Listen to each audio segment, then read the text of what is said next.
أشهد أن محمد رسول الله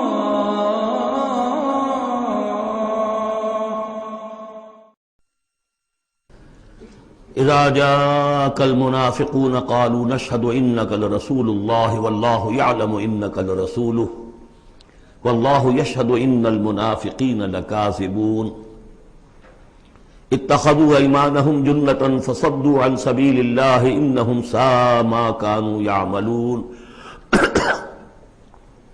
ذلك بأنهم آمنوا ثم كفروا فطبع على قلوبهم فهم لا يفقهون صدق الله العظيم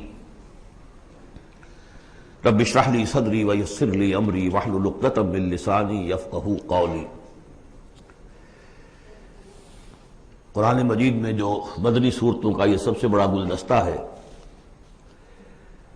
اس کے ہم 4 جوڑے پڑھ چکے ہیں، 3 جوڑے، سورہ حدید اور سورہ مجادلہ،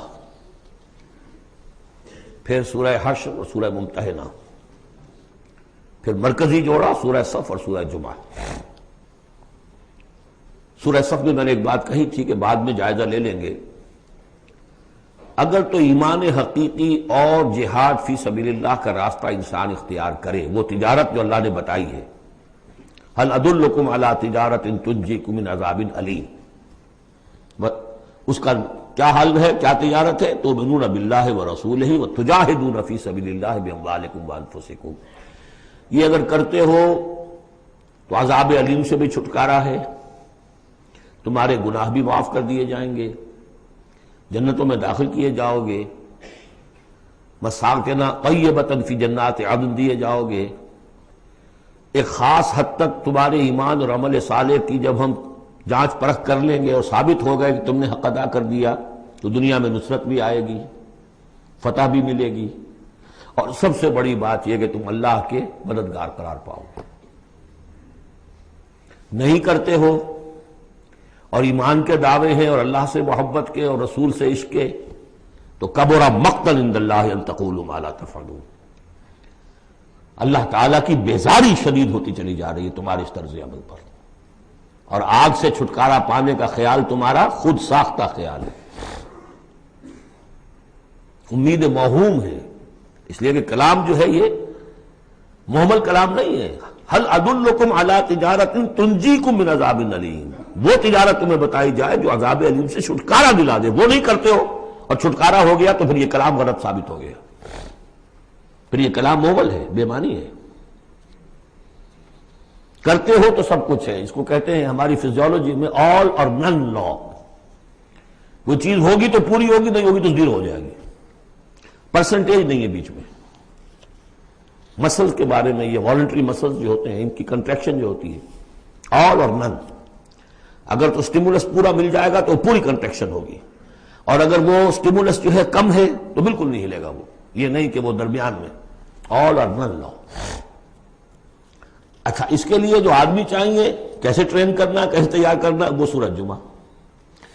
اب یہ جو دوسرا، بلکہ کہنا چاہیے کہ جو چوتھا جوڑا آ رہا ہے، اس میں ایک تو ترتیب آپ الٹی دیکھ رہے ہیں، پہلے آ رہی ہے وہ سورت جس میں کہ تسبیح کا ذکر نہیں ہے، بعد میں آئے گی سورہ تغابن جس میں تسبیح کا ذکر ہے۔ دوسری بات یہ کہ یہاں نفاق کا تذکرہ ہے اور سورہ تغابن میں ایمان حقیقی پر جامع ترین سورت ہے۔ میں نے آپ کو پہلے بتایا تھا کہ وہ مباحث، اب نفاق کی جو بحثیں آئی ہیں سورہ نساء اور سورہ توبہ کا تو اکثر حصہ اس پر مشتمل ہے، اور بھی تقریباً تمام مدنی صورتوں کے اندر وہ ذکر موجود ہے، کہیں ذرا ڈھکا چھپا ہے جیسے سورہ بقرہ میں، کہیں کھلم کھلا ہے، اعلانیہ ہے۔ اسی طریقے سے ایمان کی بحثیں تو پوری مکی قرآن میں پھیلی ہوئی ہیں، اس کے بلکہ اور خلاصے نکال کر بہترین جو ہے مدنی قرآن میں بھی لکھ دیے گئے ہیں، آیات الآیات ہے، آیت الکرسی ہے۔ لیکن ایک خلاصہ 11 آیتوں پر مشتمل نفاق کی حقیقت پر یہ سورہ منافقون، یہ منفی ہے، مثبت شے کیا ہے؟ ایمان۔ 18 آیتوں پر مشتمل جامع ترین سورت قرآن حکیم کی ایمان کے موضوع پر سورہ تغابن۔ نفاق کے بارے میں چند باتیں سمجھ لیجئے جو اگرچہ پہلی بحث میں بہت آ چکی ہیں، لیکن آج پھر میں بتا دینا چاہتا ہوں۔ نفاق کی 2 قسمیں، ایک وہ شخص جو شعوری طور پر دھوکہ دینے کے لیے ایمان لایا، وہ شروع ہی سے منافق ہے، ایک دن بھی اسے ایمان کی لذت نصیب ہوئی نہیں۔ سورہ آل عمران میں اس کی مثال موجود ہے، سازش کی، صبح کو ایمان لاؤ شام کو مرتد ہو جانا، تاکہ یہ اسلام کی جو ساکھ بن گئی ہے، گڈ ول بن گئی ہے، یہ ختم ہو جائے۔ تو ظاہر بات ہے جیسے کہ فرمایا گیا سورہ مائدہ میں وَقَدْ دَخَلُوا بِالْكُفْرِ وَهُمْ قَدْ خَرَجُوا بِهِ، وہ کفر کے ساتھ ہی داخل ہوئے تھے اور کفر کے ساتھ ہی نکل گئے، ان پہ ایک لمحہ بھی ایمان حقیقی کا آیا ہی نہیں۔ یہ بہت کم لوگ تھے اس قسم کے منافق۔ اصل منافق جو وہ کون تھا؟ دعوت آئی، دعوت نے قبول، دل نے قبول کیا، بات ٹھیک ہے، صحیح بات ہے، چلو پیش قدمی کرو، لیکن تھے کم ہمتیں، بزدل، تھڑ دلے۔ اب ظاہر بات ہے یہ دعوت تھی انقلابی دعوت، انقلابی دعوت میں تصادم کے مراحل آتے ہیں، اور وہاں جو ہے تکلیفیں، آزمائشیں، مصیبتیں، ایثار مال، بذل نفس، یہاں تک کہ وہ مرحلہ بھی آ سکتا ہے کہ نقد جان ہتھیلی پر رکھو اور میدان میں آ جاؤ۔ اب جو ذرا کمزور لوگ تھے ان کی ٹانگیں ذرا ہلنی شروع ہوئی، کپ کپی۔ پہلا مرحلہ یہ ہوا ان میں کہ انہوں نے اپنی قصور کو ماننا، ہم سے خطا ہو گئی، غلطی ہوئی۔ یہ سورہ توبہ میں پڑھ چکے ہیں، خلطوا عملا صالحا وآخر سیئا۔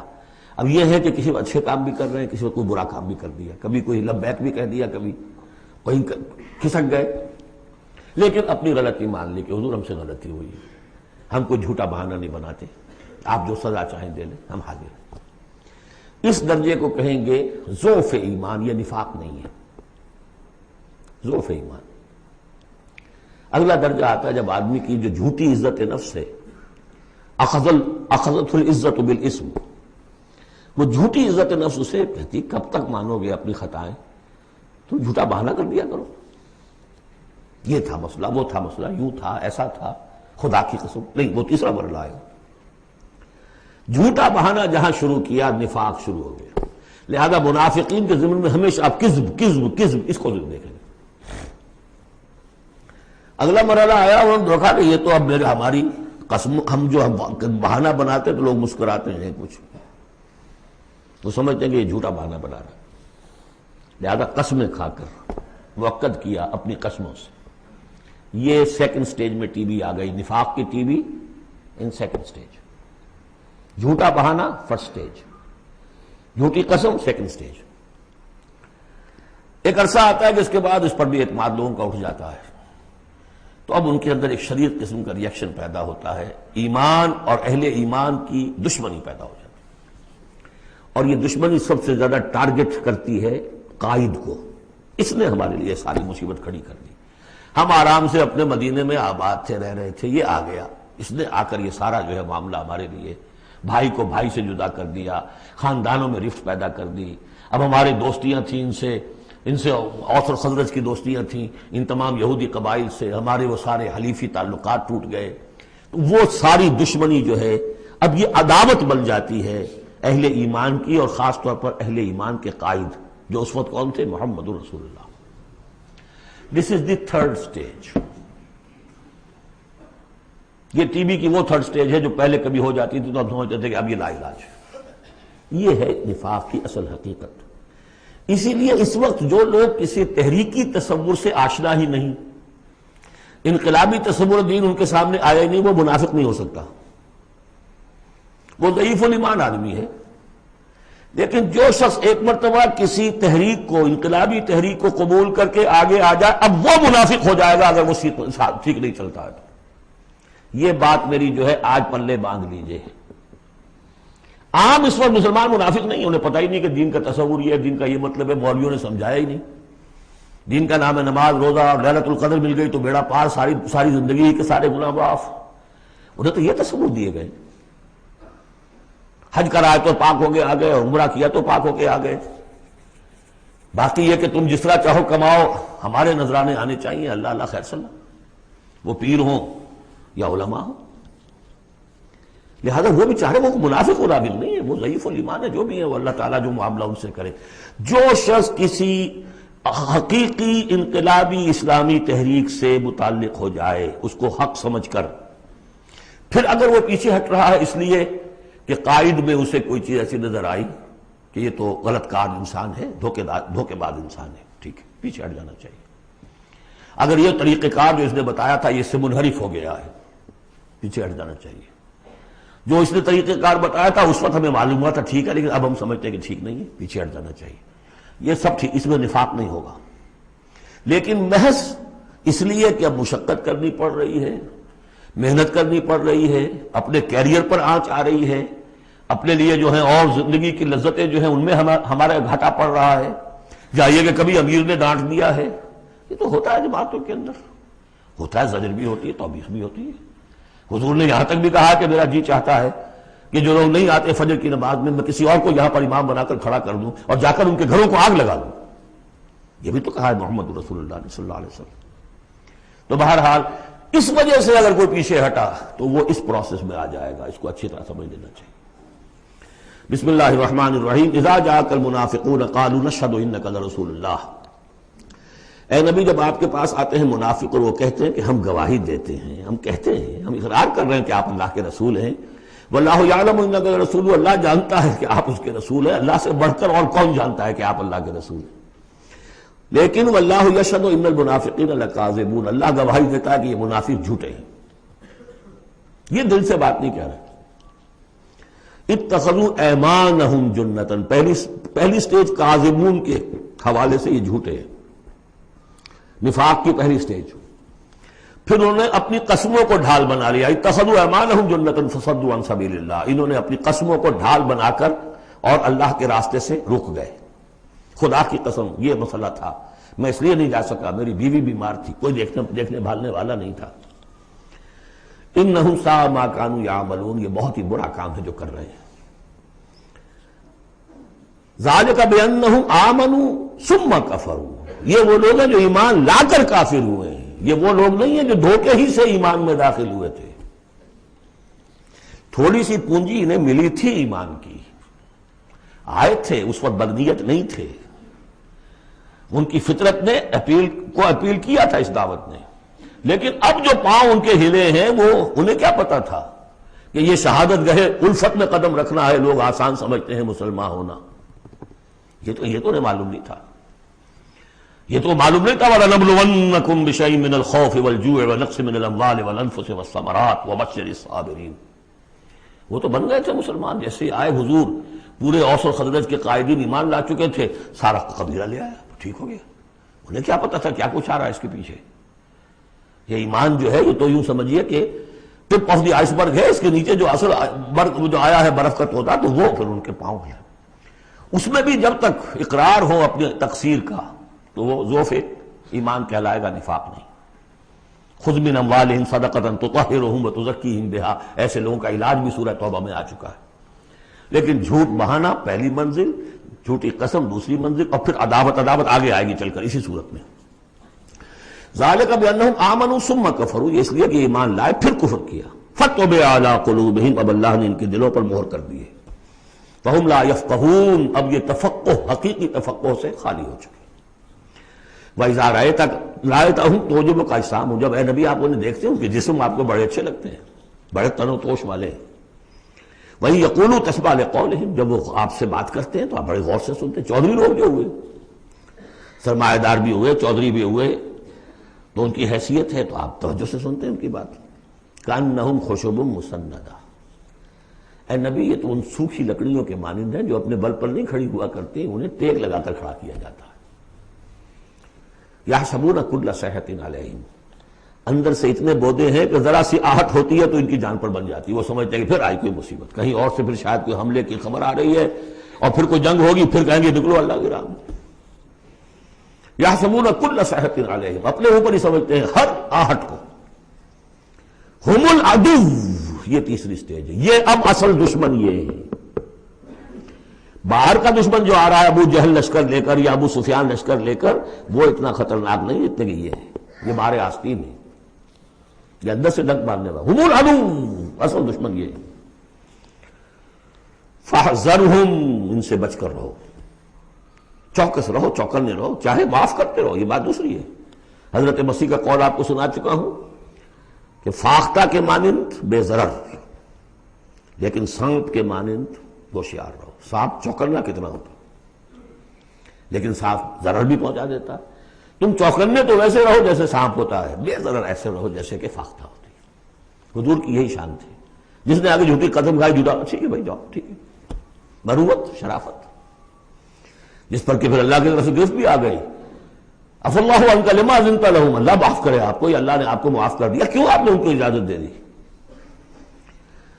وَإِذَا قِيلَ لَهُمْ تَعَالَوْا قَاتَلَهُمُ اللَّهُ أَنَّىٰ يُؤْفَكُونَ، اللہ ان کو قتل کرے، گردن مارے اللہ ان کی، کہاں سے یہ پھرائے جا رہے ہیں. یعنی قسمت کی خوبی دیکھیے، ٹوٹی کہاں کمن، دو چار ہاتھ جب کہ لبے بام رہ گیا. محمد کا زمانہ نصیب ہوا صلی اللہ علیہ وسلم، ان کی دعوت پر لبیک کہنا نصیب ہو گیا. یہ نصیب اللہ اکبر لوٹنے کی جائے، لیکن کہاں سے یہ واپس پھرے، کس جگہ کمن ٹوٹی ہے. وَإِذَا قِيلَ لَهُمْ تَعَالَوْا يَسْتَغْفِرْ لَكُمْ رَسُولُ اللَّهُ، جب ان سے کہا جاتا آؤ بھائی غلطی مان لو اپنی، تو اللہ کے رسول تمہارے لیے استغفار کریں گے.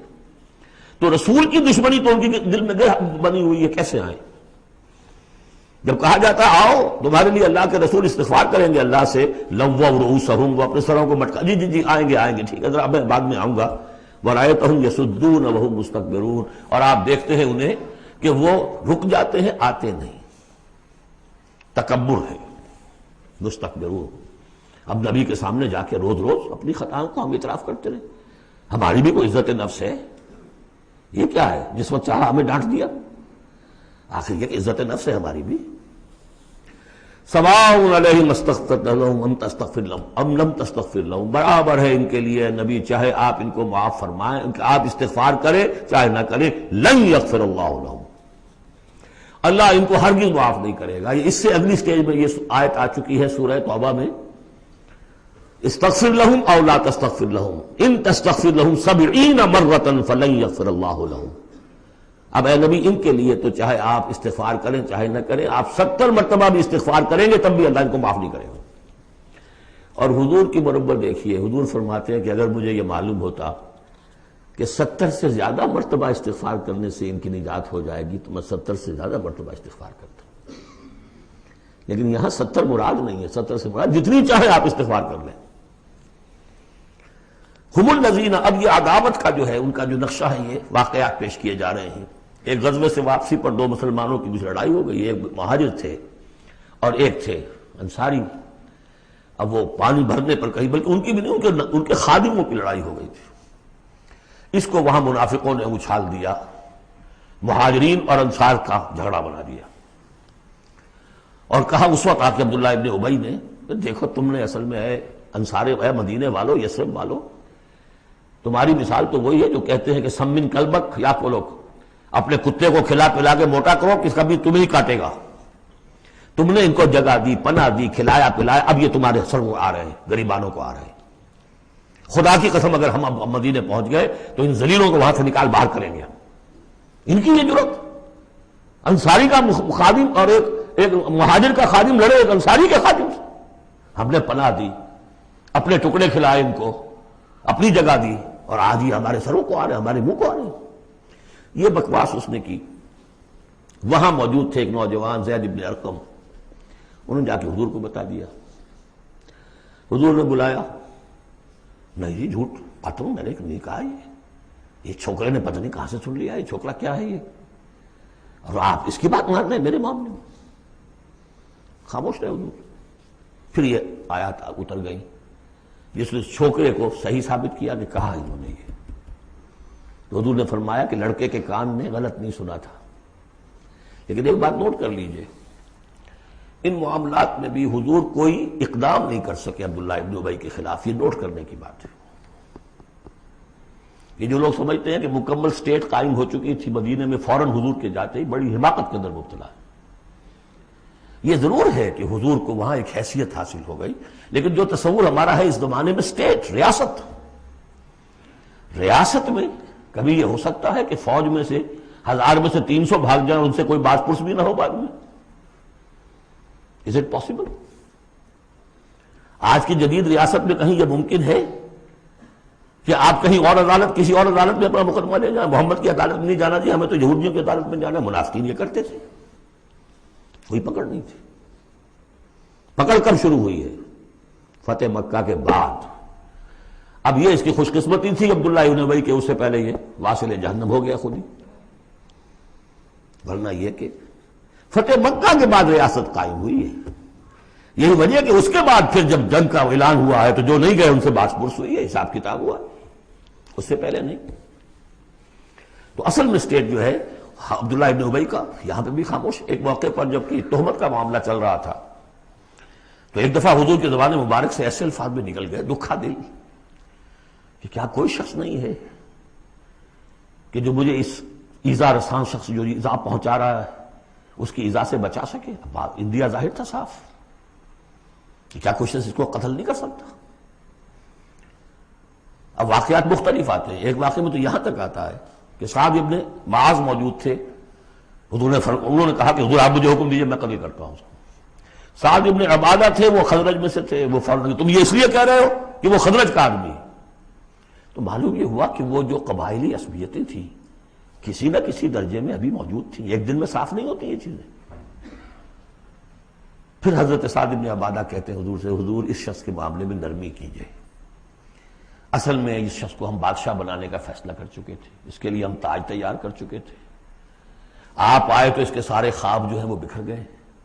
اس کا ایک طرز عمل ہے، لیکن یہ کہ اس کا اثر ہے ہمارے قبیلے میں. حکمت اور مصلحت کا تقاضا یہ ہے کہ اس کے خلاف اقدام نہ کیا جائے. یہ بات سمجھ. ابھی ریاست اس درجے کی نہیں تھی کہ ان تمام چیزوں کو بالکل، ان مصلحتوں کو بالکل نظر انداز کرتے ہوئے جو قدم چاہے اٹھا دیں. یہ نہیں. اب کتنا بڑا کفر ان کا چلا آ رہا ہے یہاں پر. ہم الذین یقولون لا تنفقوا علی من عند رسول اللہ حتی ینفضوا. یہی ہے وہ لوگ جو کہتے ہیں کہ مت خرچ کرو ان پر جو اللہ کے رسول کے گرد جمع ہو گئے ہیں. دیکھنا ان بستیوں کو تم کے ویراں ہو گئیں، یہ سب بھاگ جائیں گے اگر تم ان کے اوپر خرچ نہ کرو. حتی ینفضوا، یہاں تک کہ وہ منتشر ہو جائے.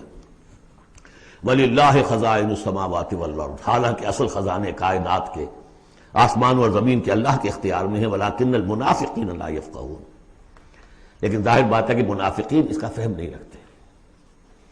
يَقُولُونَ لَئِن رَجَعْنَا إِلَى الْمَدِينَةِ لَيُخْرِجَنَّ الْأَعَزُّ مِنْهَا الْأَذَلَّ، اور وہ کہتے ہیں اگر ہم مدینے لوٹ گئے، اب چونکہ فوج واپس آ رہی تھی ایک جنگ سے، اب جب مدینے پہنچ جائیں گے تو لازماً جو عزت والے ہیں نکال باہر کریں گے ان ذلیلوں کو. اور ذلیل سے مطلب کمزور، ذلیل کا مطلب جو ہے وہ ہماری زبان میں جو ہوتا ہے کمینہ وہ نہیں ہے. ان کو ہم نکال باہر کریں گے. وَلِلَّهِ الْعِزَّةُ وَلِرَسُولِهِ وَلِلْمُؤْمِنِينَ، حالانکہ عزت تو اللہ کی ہے اور اہل ایمان کی ہے، اللہ کے رسول کی ہے اور اہل ایمان کی ہے. وَلَٰكِنَّ الْمُنَافِقِينَ لَا يَعْلَمُونَ، لیکن یہ منافق جانتے نہیں. لیکن ہوا یہ کہ جب یہ قول پہنچا ہے، عبداللہ ابن ابی کے بیٹے کا نام بھی عبداللہ ہے، وہ بڑے مخلص نوجوان، خالص، صادق القول، صادق الایمان. انہیں معلوم ہے میرے باپ نے یہ کہا ہے، تو مدینے میں دروازے میں کھڑے ہو گئے ننگی تلوار لے کر. اپنے باپ سے کہا ہے کہ جب تک تم یہ نہیں مانو گے کہ تم ذلیل ہو، عزت ہے اللہ کے لیے اور اس کے رسول کے لیے اور اہل ایمان کے لیے، اس وقت تک مدینے میں گھسنے نہیں دوں گا. فریاد بھی کی، حضور سے بھی کہا، لیکن پھر کہنا پڑا اس کو کہ ہاں اللہ اور اس کا رسول اور اہل ایمان عزت والے ہیں، ہم ذلیل ہیں. تب داخل ہوں گے.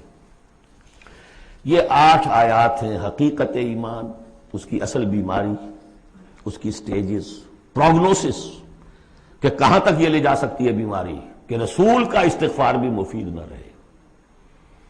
اور 3rd سٹیج دشمنی پیدا ہو جائے. اب اگلی 3 آیات جو دوسرے رکوع کی ہیں اس میں اس کا علاج ہے. علاج جو ہے ایک پریونٹیو ہوتا ہے، کیوریٹیو. پریونٹیو یہ ہے کہ اس مرض کی چھوت نہ لگے، ٹیکہ لگاؤ، اسمال پاکس کا ٹیکہ لگا دو، چھوت نہیں لگے گی. ایک یہ کہ اگر ہو ہی جائے تو پھر یہ ہے کہ اس کا علاج.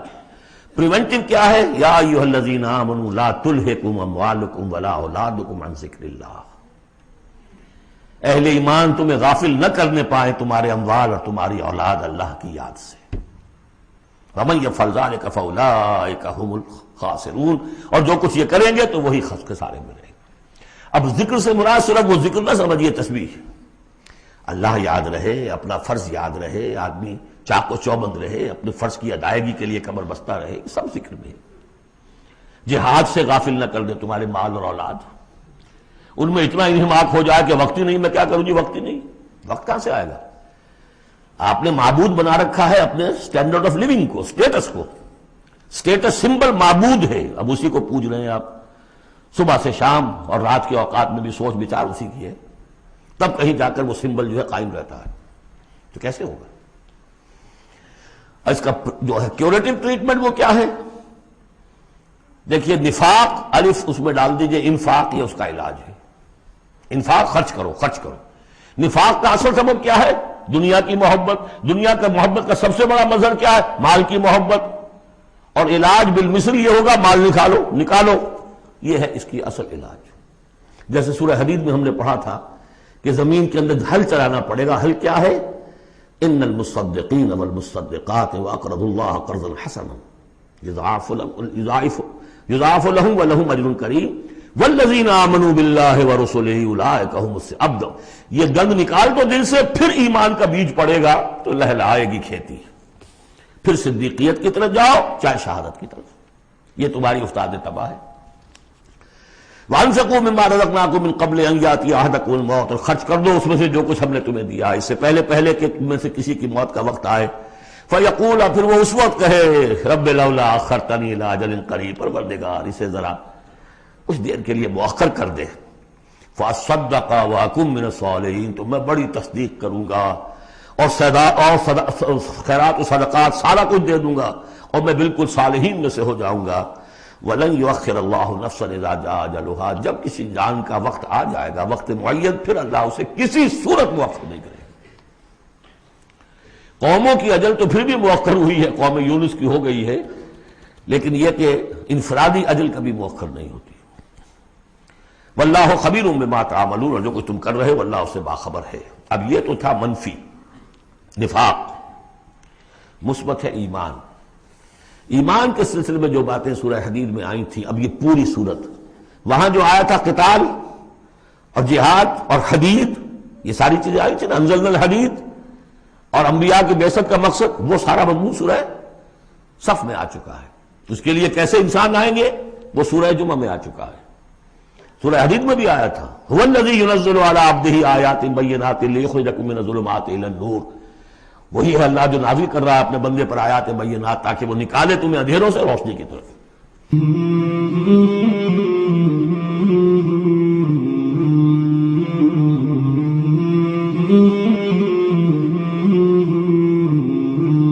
مولاي صل وسلم دائما أبدا على حبيبك خير الخلق كلهم، مولاي صل وسلم دائما أبدا على حبيبك خير الخلق كلهم، مولاي صل وسلم